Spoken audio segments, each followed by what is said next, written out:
ഈ ഷേപ്പ് എടുത്തു കഴിഞ്ഞാൽ പാത്ത് സെലക്ഷൻ ടൂൾ ഞാൻ പറഞ്ഞു, അതിലെ പാത്തിനെ നമുക്ക് സെപ്പറേറ്റ് ആയിട്ട് സെലക്ട് ചെയ്യാൻ കേട്ടാ. ഇതിനായിരിക്കും കാണുക പാത്ത് ഔട്ട്ലൈന്, ചെറിയൊരു ബ്ലാക്ക് ഔട്ട്ലൈനും പിന്നെ ഡോട്ട്സും കാണുന്നുണ്ട് അല്ലേ. ആ ഡോട്ട്സ് ആങ്കർ പോയിന്റ് എന്നാ പറയാം. ഞാനത് വിട്ട് കഴിഞ്ഞാൽ വീണ്ടും ആ കളർ ഇതിലേക്ക് വന്നു. ഓക്കെ, അപ്പോൾ ആ പാത്തിനെ നമുക്ക് ഇപ്പൊ ഇതില് മൂവ് ടൂള് മൂവ് ചെയ്യാം. കാരണം എന്താണ്, മൂവ് ടൂളില് ആ ഒരു ലെയറിൽ ഈ ഒരു ഷേപ്പ് മാത്രമേ കാണുന്നുള്ളൂ. നേരെ മറിച്ച് അതിന്റെ ഡബിൾ പാത്താണ്. ഇപ്പൊ ഞാൻ ഇതിന് ആൾട്ട് പിടിച്ച് ഡ്യൂപ്ലിക്കേറ്റ് ചെയ്താ, അപ്പൊ നോക്കിയോ, ആൾട്ട് പിടിച്ചിട്ട് മൂവ് ടൂളിൽ ആൾട്ട് പ്രസ് ചെയ്യണം, മൂവ് ചെയ്യണം. മൂവ് ചെയ്താൽ എന്താ സംഭവിക്കുക, പുതിയൊരു ഷേപ്പ് ക്രിയേറ്റ് ആയി, പുതിയൊരു ലെയർ ക്രിയേറ്റ് ആയി.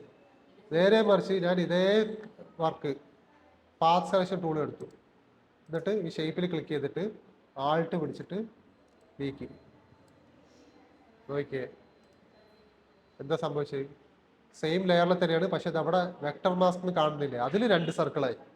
മറ്റേതിൽ എന്തായി സംഭവിച്ചു കഴിഞ്ഞാൽ പുതിയതായിട്ട് പുതിയ ലെയറിൽ വേറെ ഒരു സർക്കിൾ ക്രിയേറ്റ് ചെയ്തു. ഇത് തന്നെ ആൾറെഡി ആ വെക്ടർ മാസ്കിൽ തന്നെ പുതിയൊരു പാത്ത് ക്രിയേറ്റ് ആയി.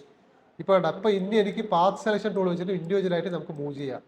സെയിം ലെയറിൽ തന്നെ ഇൻഡിവിജ്വൽ സർക്കിൾ നമുക്ക് പാത്ത് സെലക്ഷൻ ടൂൾ വെച്ചിട്ട് മൂവ് ചെയ്യാം. അതിനാണ് പാത്ത് സെലക്ഷന്റെ ആവശ്യം വരുന്നത്. മൂവ് ടൂൾ ആകുമ്പോൾ നമുക്ക് എന്ത് ചെയ്യാം, മൂവ് ചെയ്ത് കഴിഞ്ഞാൽ രണ്ടും ഒരുമിച്ച് മൂവ് ആവും.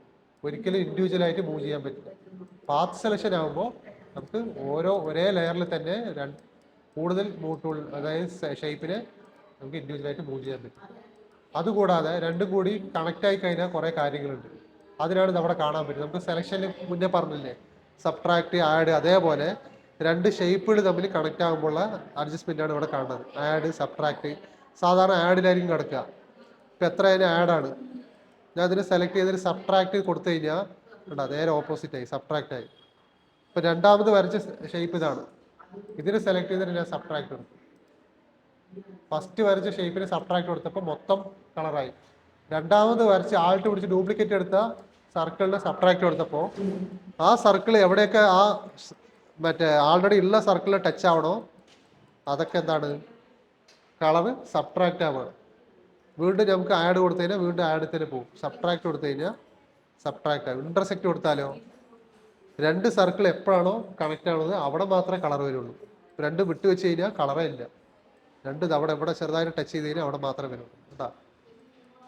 എക്സ്ട്രൂഡ് വരെ നേരെ ഓപ്പോസിറ്റ്. ഇപ്പോൾ കളർ ഇവിടെ മാത്രമേ വരുള്ളൂ. എക്സ്ട്രൂഡ് പറഞ്ഞു കഴിഞ്ഞാൽ ഇവിടെ കളർ ഉണ്ടാവില്ല, കണക്ട് ചെയ്യാത്ത ഭാഗത്ത് കളർ ഉണ്ടാവും കേട്ടാ. രണ്ടും മാറ്റി നിർത്തിയാൽ രണ്ടിലും കളർ ഉണ്ടാവും. രണ്ട് എപ്പോഴാണ് ടച്ച് ചെയ്യണോ ടച്ച് ചെയ്യണ ഭാഗത്ത് കളർ ഉണ്ടാവില്ല. അതൊക്കെയാണ് ഈ 3 ആഡ് നോർമലി ഉണ്ടാവുന്നത് തന്നെയാണ്. സബ്ട്രാക്ട് ടച്ച് ആകുമ്പോൾ സബ്ട്രാക്ട് ആവും. ഇന്റർസെക്ട് രണ്ടും കൂടി കണക്ട് ആകുമ്പോൾ കണക്ട് ചെയ്ത ഭാഗം മാത്രം കളർ ഉണ്ടാവും. എക്സ്ട്രൂഡ് പറഞ്ഞു കഴിഞ്ഞാൽ കണക്ട് ചെയ്ത ഭാഗത്ത് കളർ ഉണ്ടാവില്ല, പുറത്തായിരിക്കും കളർ ഉണ്ടാവുക. ഓക്കെ, ഇതെല്ലാം സെറ്റ് ചെയ്തിട്ട് ലാസ്റ്റ് നമുക്ക് കംപ്രസ് ചെയ്യണം. അതായത് ഈ ഷേപ്പിനെയൊക്കെ ഒന്നാക്കാൻ വേണ്ടി ഇവിടെ കമ്പൈൻ എന്നൊരു ബട്ടൺ ഉണ്ട്, അതിൽ ക്ലിക്ക് ചെയ്ത് കഴിഞ്ഞാൽ അത് ഒന്നായി. ഇനി എനിക്ക് സെപ്പറേറ്റ് ആയി മൂവ് ചെയ്യാൻ പറ്റില്ല, കാരണം രണ്ടും ഒന്നായി. ഓക്കെ, കൺട്രോൾ സെറ്റ് അടിച്ചാലേ നമുക്ക് ബാക്ക് പോകാൻ പറ്റും.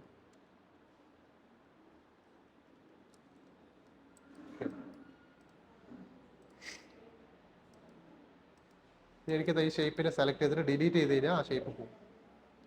ഇനി അടുത്തത് ഇത് പാത്ത് സെലക്ഷൻ ടൂൾ. ഇനി അടുത്ത് ഡയറക്റ്റ് സെലക്ഷൻ ടൂൾ, താഴത്തെ വൈറ്റ് ആരോ.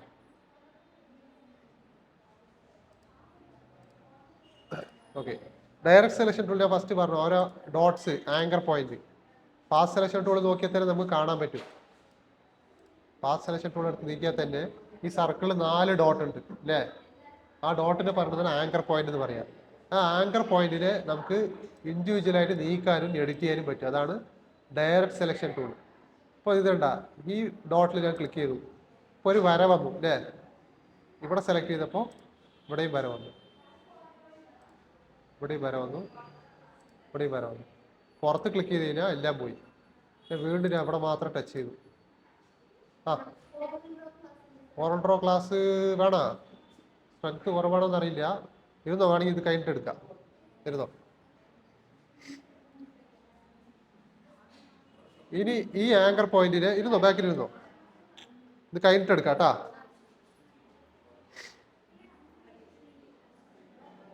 ഡയറക്റ്റ് സെലക്ഷൻ ടൂൾ എടുത്തിട്ട് ഈ താഴത്തെ ആങ്കർ പോയിന്റ് മാത്രം ഞാൻ മൂവ് ചെയ്യുമ്പോൾ കേട്ടാ എന്തായി, ഇപ്പൊ പറയുമ്പോ സർക്കിൾ എന്ന് പറയോ, ആ ഷേപ്പ് പോയി. ആ ഡയറക്റ്റ് സെലക്ഷൻ ടൂളാണ് ആ ഷേപ്പിന് നമുക്ക് ഇതാണ് ഷേപ്പ് എന്ന് നമുക്ക് കാണിച്ചു തരുന്നത്. അതിന്റെ ഡയറക്റ്റ് സെലക്ഷൻ ടൂൾ എടുത്തിട്ട് ആങ്കർ പോയിന്റ് മാറ്റി കഴിഞ്ഞാൽ എന്തായി, ഷേപ്പ് തന്നെ നമുക്ക് തോന്നിയ പോലെ ഒരു ഷേപ്പായി കേട്ടാ. ഇങ്ങനെ ഈ ലൈൻ എന്താണ് പറഞ്ഞു കഴിഞ്ഞാൽ ഒരു ആങ്കർ പോയിന്റ് അത് സ്മൂത്ത് ആണ്, അതായത് കർവ് ആണെന്ന് പറയും. കർവ് ആണെങ്കിൽ ഇങ്ങനെ ലൈൻ ഉണ്ടാവും. നേരെ മറിച്ച് ഷാർപ്പ് ആണെങ്കിൽ ആ ലൈൻ ഉണ്ടാവില്ല. എക്സാമ്പിൾ ഞാനൊരു ഷേപ്പ് വരയ്ക്കുകയാണ്. റെക്ടാങ്കിൾ ടൂൾ എടുത്തൊരു ഷേപ്പ് വരയ്ക്കും. ഇതിനെ ഡയറക്റ്റ് സെലക്ഷൻ ടൂൾ എടുത്ത് ക്ലിക്ക് ചെയ്ത് നോക്കി കഴിഞ്ഞാൽ ആ കർവ് ഉണ്ടാവില്ല. കണ്ടാ, 4 ആങ്കർ പോയിന്റ് 4 ഭാഗത്തേ ഉള്ളൂ. കർവ് പറഞ്ഞ സാധനമില്ല. ആ കർവ് ഉണ്ടെങ്കിൽ എന്തായിരിക്കും, മൊത്തം ഇങ്ങനെ ഈ ഷാർപ്നെസ് കിട്ടില്ല, കർവാഡായിരിക്കും. അതിൽ സർക്കിളിൽ തന്നെ വരച്ച് കാണിച്ചില്ല. സർക്കിൾ വരച്ചിട്ട് ഡയറക്റ്റ് സെലക്ഷൻ ടൂളിൽ ഈ കർവിന് നമുക്ക് ഷാർപ്പാക്കാൻ ഒരു ടൂൾ ഉണ്ട്. അതായത് ഈ പെൻ ടൂളിലെ ഏറ്റവും താഴെ കൺവേർട്ട് പോയിന്റ് ടൂൾ പറയും. ആ ടൂൾ എടുത്തിട്ട് ഈ കർവിന്റെ ഭാഗത്തുനിന്ന് ക്ലിക്ക് ചെയ്ത് കഴിഞ്ഞാൽ ആ ലൈന് പോയി. കണ്ട, ലൈന് പോയപ്പോൾ എന്തായത്, ആ ഭാഗം കുറച്ച് ഷാർപ്പായി, കർവ് പോയി. അതേപോലെ മുകളിൽ ഒരു ആങ്കർ പോയിന്റ് ഉണ്ട്, അതിന് ഇതേപോലെ ക്ലിക്ക് ചെയ്തു, അതും ഷാർപ്പായി. ഇവിടെയും ക്ലിക്ക് ചെയ്തു, ഇവിടെയും ഷാർപ്പായി. താഴെയും ക്ലിക്ക് ചെയ്തു, ഷാർപ്പായി. ഇപ്പം എന്തായി, സർക്കിൾ എന്തായി, ആ സ്ക്വയർ ആയിട്ട് മാറി, ഡയമണ്ട് ഷേപ്പിൽ വന്നു. അതേ കൺവേർട്ട് പോയിന്റ് വെച്ചിട്ട് ക്ലിക്ക് ചെയ്തിട്ട് ഇങ്ങനെ നീക്കി കഴിഞ്ഞാൽ എന്തായി, കർവായി. ആ കർവിന് ഒരു ഡിസ്റ്റൻസ് ഉണ്ട്. തോന്നി ഇതെങ്ങനെ വരച്ച് കഴിഞ്ഞാൽ എന്താവും, ഷേപ്പ് മാറി. ഒരു അളവ് ഉണ്ട്. ഇങ്ങനെ വരച്ച് കഴിഞ്ഞാൽ അതൊരു ഷേപ്പായി, ഇങ്ങനെ വെച്ച ഒരു ഷേപ്പായി. ആ കർവിന്റെ ആ ലൈനാണ്, അതിന് ടാൻജന്റ് എന്ന് പറയുക. ആ ലൈനിനാണ് നമ്മളെ ഷേപ്പിന്റെ ആംഗിള് തീരുമാനിക്കുന്നത്. എങ്ങനെ വരച്ചാലും ഓരോ ഷേപ്പ് ക്രിയേറ്റ് ആവും. അപ്പൊ സർക്കിൾ, പെർഫെക്റ്റ് സർക്കിളാണ് പറയുന്നത്. കറക്റ്റ് ലൈനായിരുന്നു അല്ലേ, മുന്നേ അത്രയ്ക്കൊരു ഡിസ്റ്റൻസിലായിരുന്നു കറക്റ്റ് ആയിട്ട്. അതേ ഡിസ്റ്റൻസ് ആയിരുന്നു മുകളിലുണ്ടായിരുന്നത്.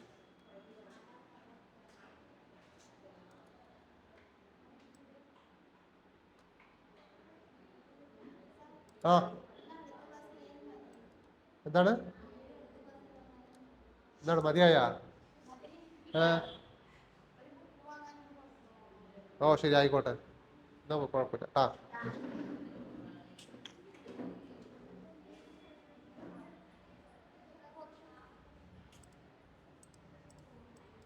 അപ്പൊ കർവായിലെല്ലാം. അപ്പൊ അതേപോലെ നമുക്ക് ആങ്കർ പോയിന്റിനെ ആഡ് ചെയ്യാനും ഇതിലെ ടൂൾ ഉണ്ട്. അതേപോലെ ഒരു ആഡ് ചെയ്യാനും സബ്ട്രാക്ട് ചെയ്യാനും നമ്മൾ ഡയറക്റ്റ് സെലക്ഷൻ ടൂൾ എടുത്തു കഴിഞ്ഞാൽ നമുക്ക് അറിയാൻ പറ്റും. കേട്ടോ, അതൊക്കെ ആങ്കർ പോയിന്റ് ആണ്. ഈ ഇടയിലൊന്നും ആങ്കർ പോയിന്റ് ഇല്ല. നമുക്ക് ആഡ് ചെയ്യണം പറഞ്ഞാൽ ഇതേ പെൻ ടൂളിൽ തന്നെ താഴെ ആഡ് ആങ്കർ പോയിന്റ് ടൂൾ എന്നൊരു ടൂൾ ഉണ്ട്, പെൻ ടൂളിന്റെ നിബ് പോലെ. അതിൽ ക്ലിക്ക് ചെയ്തിട്ട് ഈ ലൈനിന്റെ ഇടയിൽ ഇങ്ങനെ കൊണ്ടുപോയി കഴിഞ്ഞാൽ പെൻ ടൂളിന്റെ അവിടെ ഒരു പ്ലസ് എന്ന് കാണും. അതായത് ആൾറെഡി ആങ്കർ പോയിന്റ് ഉള്ള അവിടെ നമുക്ക് കിട്ടില്ല. ആങ്കർ പോയിന്റ് ഇല്ലാത്ത ലൈനിൽ ക്ലിക്ക് ചെയ്ത് കഴിഞ്ഞാൽ ഒരു ആങ്കർ പോയിന്റ് ക്രിയേറ്റ് ആയി. ആങ്കർ പോയിന്റ് ക്രിയേറ്റ് ആകുമ്പോൾ ഒരു ലൈനും കൂടെ വരും. ആ ലൈൻ എന്തായിരിക്കും, കർവായിരിക്കും.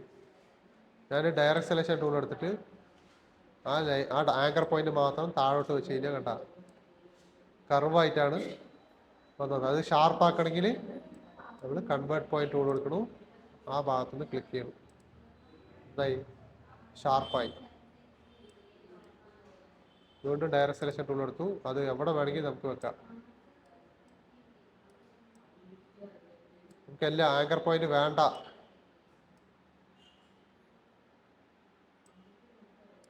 ഈ ആങ്കർ പോയിന്റ് എനിക്ക് വേണ്ട പറഞ്ഞു കഴിഞ്ഞാൽ അതേ പെൻ ടൂളിലെ ഡിലീറ്റ് ആങ്കർ പോയിന്റ് അതിന് പോയിട്ട് ക്ലിക്ക് ചെയ്ത് ആൾറെഡി ഉള്ള ആങ്കർ പോയിന്റ് അവിടെ ക്ലിക്ക് ചെയ്യുക. അത് ഇവിടെ ഇല്ല, ഇവിടെ വർക്കാവില്ല. ഇവിടെ ക്രിയേറ്റ് ആങ്കർ, പുതിയ ആങ്കർ പോയിന്റ് ആഡ് ചെയ്യണമെങ്കിൽ ലൈനിൽ പോകേണ്ട ആവശ്യമുള്ളൂ. ആൾറെഡി ഒരു ആങ്കർ പോയിന്റ് ഇല്ല അവിടെ ഒഴിവാക്കാൻ അവിടെ പോയിട്ട് ക്ലിക്ക് ചെയ്ത് കഴിഞ്ഞാൽ ആങ്കർ പോയിന്റ് ഡിലീറ്റ് ആവും. കേട്ടാ, ഈ ആങ്കർ പോയിന്റ് ഞാൻ ഡിലീറ്റ് ചെയ്തു. അപ്പൊ എന്തായി, ഒരു ലൈന് മാത്രമേ ഉള്ളൂ. കാരണം 3 ആങ്കർ പോയിന്റ് ഉണ്ടെങ്കിലേ ഒരു കളർ കൊടുക്കാനുള്ള സ്പേസ് ഉണ്ടാവുള്ളൂ. ഇതും ക്ലിക്ക് ചെയ്തു, ഒരു ആങ്കർ പോയിന്റ് അതും ക്ലിക്ക് ചെയ്തു, മൊത്തം ഷേപ്പ് തന്നെ ഇല്ലാണ്ടായി.